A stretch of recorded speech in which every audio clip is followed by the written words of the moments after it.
Hi hello నమస్తే. నేను మీ కట్టా కార్తీక్. నేను పొద్దున సోషల్ మీడియా తిరిగేస్తుంటే 'పుష్పా'ని ఎన్కౌంటర్ చేయాలనే పోస్ట్ కనపడింది. ఆ పోస్ట్ యొక్క ఉద్దేశం 'పుష్ప' అనేటువంటి రియల్ క్యారెక్టర్‌ని ఎన్కౌంటర్ చేయాలనా? లేదా 'అల్లు అర్జున్' అనేటువంటి ఒక రియల్ క్యారెక్టర్‌ని ఎన్కౌంటర్ చేయాలనా? ఒక జర్నలిస్ట్‌గా మానవ హక్కుల గురించి డిమాండ్ చేసే వ్యక్తిగా ఎన్కౌంటర్ నేను సమర్థించను. సహజంగా ఎన్కౌంటర్‌లు నక్సలైట్లను చేస్తారు, తీవ్రవాదులను చేస్తారు, సామాజిక విద్రోహ శక్తులను చేస్తారు.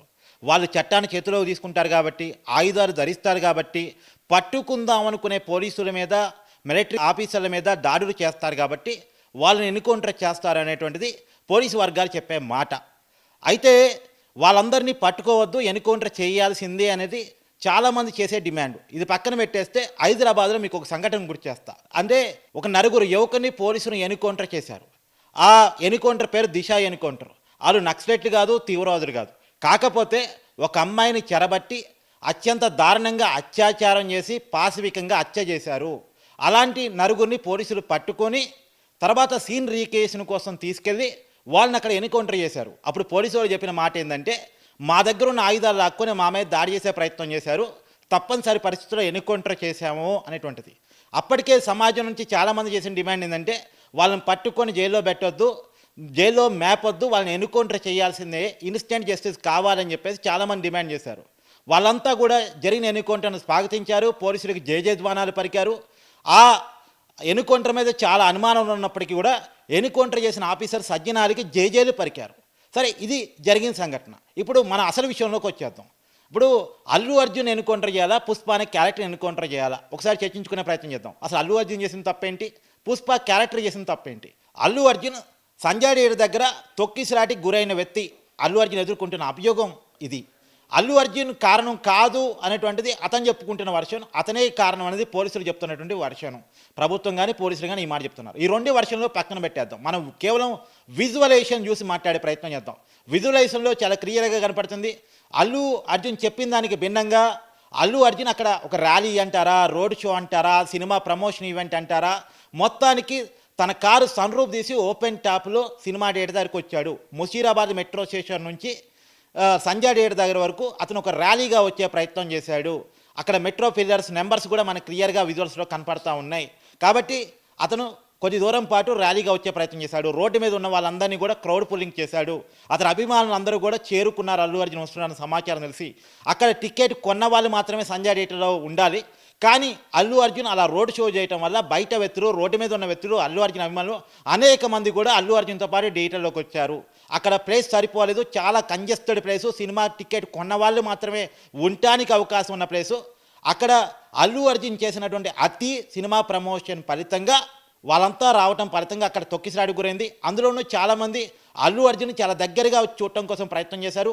అల్లు అర్జున్ చుట్టూ ఉన్నటువంటి పదుల సంఖ్యలో ఉన్న బౌన్సర్లు వాళ్ళని వెనక్కి నెట్టే ప్రయత్నం చేశారు. వాళ్ళు ముందుకు వచ్చే ప్రయత్నం చేస్తాం, వీళ్ళు వెనక్కి నెట్టే ప్రయత్నం చేయడం జరిగిన తొక్కిసలాట్లో రేవతి అనే ఒకటువంటి సామాన్య మహిళ అక్కడికక్కడే చనిపోయింది. తర్వాత రేవతి కుమారుడు 10 ఏళ్ల బాలుడు అతను హాస్పిటల్ పాలయ్యాడు, వెంటిలేటర్ మీద ఇప్పుడిప్పుడే కోలుకుంటా ఉన్నాడు. నిజానికి వాళ్ళని హాస్పిటల్ తరలించింది, వాళ్ళకి సిపిఆర్ నిర్వహించింది, గాయపడ్డ వాళ్ళకి ఫస్ట్ ఎయిడ్ చేసింది. అక్కడ ఉన్నటువంటి వాళ్ళని లాఠీచార్జ్ చెదరగొట్టింది పోలీసులు మాత్రమే. అల్లు అర్జున్ అభిమానులు, అల్లు అర్జున్ బౌన్సర్లో కాదు. అక్కడ ఉన్న వాళ్ళని హాస్పిటల్ తరలించింది, వాళ్ళకి ఫస్ట్ ఎయిడ్ చేసింది, వాళ్ళు మంచి చెడు చూసిందంతా పోలీసులు మాత్రమే. అది మన క్లియర్గా విజువల్స్లో కనపడుతున్న మాట. ఈవెందో చనిపోయినటువంటి రేవతి భర్త భాస్కర్ కూడా పోలీసుల వల్లే నా కొడుకు బతికాడు అనేటువంటి ఓపెన్గా చెప్పినటువంటి మాట. సరే, ఇదంతా జరుగుతున్నప్పుడు అల్లు అర్జున్ ఎక్కడ ఉన్నాడు? సినిమా థియేటర్లోనే ఉన్నాడు. వాళ్ళని హాస్పిటల్లో జాయిన్ చేయించిన తర్వాత పోలీసులు మళ్ళా వచ్చి అల్లు అర్జున్ని ఆ థియేటర్ నుంచి వెళ్ళిపోమని చెప్తే, లేదు నేను సినిమా చూశాకే వెళ్తానని చెప్పేసి పోలీసులకి సమాధానం చెప్పినట్టే పోలీసులే చెప్తా ఉన్నటువంటి పరిస్థితి మనం చూస్తూ ఉన్నాం. అయితే పై ఆఫీసర్ వచ్చి అల్లు అర్జున్ని గద్దించిన తర్వాత అక్కడ ఉన్న వాళ్ళు కొంతమంది చెప్తున్న మాట, నేను విన్న మాట ఏంటి అంటే, అల్లు అర్జున్ క్లాస్ బీకారు, నువ్వు ఇలానే చేస్తే నేను స్టేషన్లో వేయాల్సి వస్తుంది అని చెప్పేసి గద్దించిన తర్వాత అల్లు అర్జున్ తప్పనిసరి పరిస్థితుల్లో బయటకు వచ్చి కారెక్కి పంపిస్తున్నారు. కానీ ఈ సంఘటన జరిగిన తర్వాత కూడా, అంటే ఒక మహిళ తన వల్ల చనిపోయింది, తర్వాత ఒక బాబు హాస్పిటల్ పాలయ్యాడు. నిజానికి మన వల్ల మన శత్రువుకి ఏదైనా ఇబ్బంది జరిగినా మన చిన్న గిల్టీ ఫీలింగ్ ఉంటుంది. కానీ ఆ గిల్టీ ఫీలింగ్ అల్లు అర్జున్లో కనపడటం లేదు ఆ విజువల్స్లో. అతను ఇంకా ఆ సంఘటన జరిగిన తర్వాత కూడా వెళ్ళేటప్పుడు కూడా, పోలీసులు పంపిస్తున్నప్పుడు కూడా తన సన్ రూఫ్ ఓపెన్ చేసి ప్రజలందరికీ విష్ చేస్తూ అభివాదం చేస్తూ తన సినిమా ప్రమోషన్ ఈవెంట్ నిర్వహిస్తూనే వెళ్ళిపోయాడు తప్ప ఒక బాధ, ప్రాశ్చాత్తాపం, గిల్టీ ఏది కూడా అల్లు అర్జున్ ఫీల్ అయినట్టు మనకు కనపడలేదు. ఈ సంఘటన జరిగిన 48 గంటల తర్వాత కానీ అల్లు అర్జున్ స్పందించలేదు. పైగా ఒక్కసారి ఓవైసీ మాటలు మనం ఒకసారి గుర్తు తెచ్చుకోవాలి. ఓవైసీ అసెంబ్లీలో ఏం చెప్పారు? తను విన్నట్టుగా చెప్పాడు.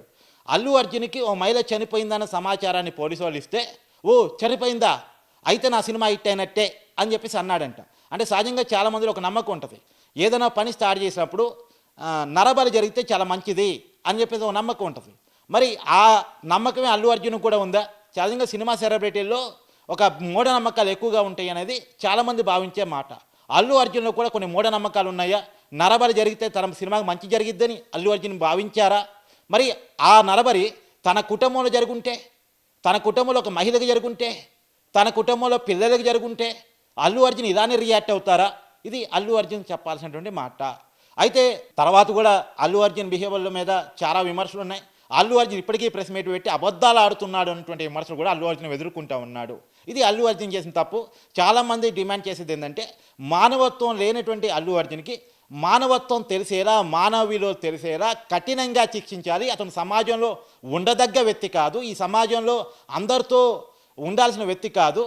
జనాల డబ్బులు దోచేసి వేల కోట్లు సంపాదించుకొని మనిషి విలువ తెలియని ఇలాంటి మానవ మృగం మనుషుల మధ్య ఉండటం కరెక్ట్ కాదు, జైల్లో పెట్టాలనే ఒక డిమాండ్ని చాలామంది లేవనెత్తుతూ ఉన్నారు.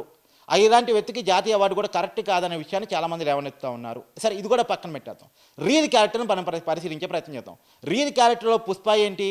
పుష్ప ఒక స్మగ్లరు. ఎల్లచందనం స్మగ్లింగ్ చేస్తూ మన దేశ అటవీ సంపదని బయట దేశాలకు తరలించి అక్కడి నుంచి అక్కడి దేశ కరెన్సీని పొంది తర్వాత మన దేశంలోకి వచ్చాక మన దేశ కరెన్సీలోకి దాన్ని మార్చుకొని ఇక్కడ ప్రభుత్వాలకు కూడా ఇన్ఫ్లుయెన్స్ చేస్తూ తన భార్యతో ఫోటో దిగలేదన్న ఏకైక కారణం చేత ముఖ్యమంత్రిని కూడా మార్చేస్తాడు. దొంగ డబ్బు పెట్టి ఎమ్మెల్యేలను కొనుగోలు చేసి, పోలీస్ స్టేషన్లో పోలీసులను కొనుగోలు చేస్తాడు, చట్టసభల్లో ఎమ్మెల్యేలను కొనుగోలు చేస్తాడు, ముఖ్యమంత్రినే మార్చగలుగుతాడు. అంటే ఒక దొంగ క్యారెక్టర్, ఒక స్మగ్లర్ క్యారెక్టర్ పుష్పాది. పోలీసులను అత్యంత దారుణంగా అవమానిస్తాడు, బట్టలు ఇప్పేసేసి అవమానించేలా చేస్తాడు. అతనికి చట్టం అంటే భయం లేదు, పోలీసులు అంటే గౌరవం లేదు, సమాజం అంటే ప్రేమ లేదు. అలాంటి క్యారెక్టర్ పుష్పాది. కాబట్టి ఇలాంటి క్యారెక్టర్ని ఎన్కౌంటర్ చేయాలి అనేటువంటి చాలామంది చేస్తున్నట్టు డిమాండ్. ఎందుకంటే మీకు గుర్తుందో లేదు, వీరప్పని గురించి మీ అందరికీ తెలుసు. వీరప్పన్ ఒక స్మగ్లరు, అటవీ సంపదను స్మగ్లింగ్ చేసి పెద్ద ఎత్తున డబ్బులు దండుకుంటున్నాడు అనేటువంటి అభియోగాలు అతని మీద ఉన్నాయి. అతన్ని ఎన్కౌంటర్ చేయాలని డిమాండ్ సమాజం అప్పట్లో చేసింది, ఎన్కౌంటర్ చేశారు. ఇప్పుడు వీరప్పనికి ఇక్కడ పుష్ప క్యారెక్టర్కి తేడా ఏంటి? అంతకంటే దారుణమైన క్యారెక్టర్ పుష్పాది కదా. మరి పుష్ప అనేటువంటి క్యారెక్టర్ని కూడా సినిమాలో ఎన్కౌంటర్ చేయాలి కదా. ఎన్కౌంటర్ చేస్తే ప్రజలకు సందేశాన్ని పంపించినట్టు ఉంటుంది. చట్టం తలుసుకుంటే ఎవరైనా ఎన్కౌంటర్ చేస్తే సంఘ విద్రోహ శక్తులను వదిలిపెట్టదు, చట్టం దుర్మార్గులను ఎప్పటికైనా శిక్షిస్తుంది అన్నటువంటి సంకేతాన్ని పంపించినట్టు ఉంటుంది. కాబట్టి ఆ క్యారెక్టర్కి జాతీయ అవార్డు ఇచ్చి గౌరవించడం కాకుండా ఆ క్యారెక్టర్కి ఎన్కౌంటర్ చేసి సమాజంలో ఒక మంచి మెసేజ్ పంపాలి.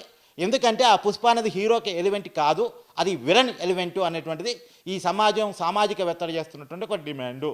కాబట్టి అతను ఆ పోస్టులో ఒక అర్థం ఏంటంటే, అల్లు అర్జున్ ఎన్కౌంటర్ చేయాలని కాదు, అల్లు అర్జున్ని కఠినంగా శిక్షించాలి, జైల్లో పెట్టాలి, చట్టరకంగా శిక్షించాలి. రియల్ క్యారెక్టర్ అయిన అల్లు అర్జున్, రియల్ క్యారెక్టర్ అయిన పుష్పాన్ని మాత్రం ఖచ్చితంగా ఎన్కౌంటర్ చేయాలి. ఎందుకంటే అతను పోలీసుని తీవ్రంగా అవమానించాడు, చట్టాన్ని చేతిలోకి తీసుకున్నాడు, స్మగ్లింగ్ చేశాడు, మన అటవీ సంపదను బయట దేశాలకి పంపించేసి అక్కడి నుంచి డబ్బులు గుంజుకున్నాడు, నల్ల డబ్బుని తీసుకొచ్చి తెల్ల డబ్బుగా మార్చే ప్రయత్నం చేశాడు. కాబట్టి అలాంటి క్యారెక్టర్ని ఎన్కౌంటర్ చేయాలి అనేటువంటిది ఆ పోస్ట్ యొక్క సారాంశంగా నాకు అర్థమైనటువంటి విషయం.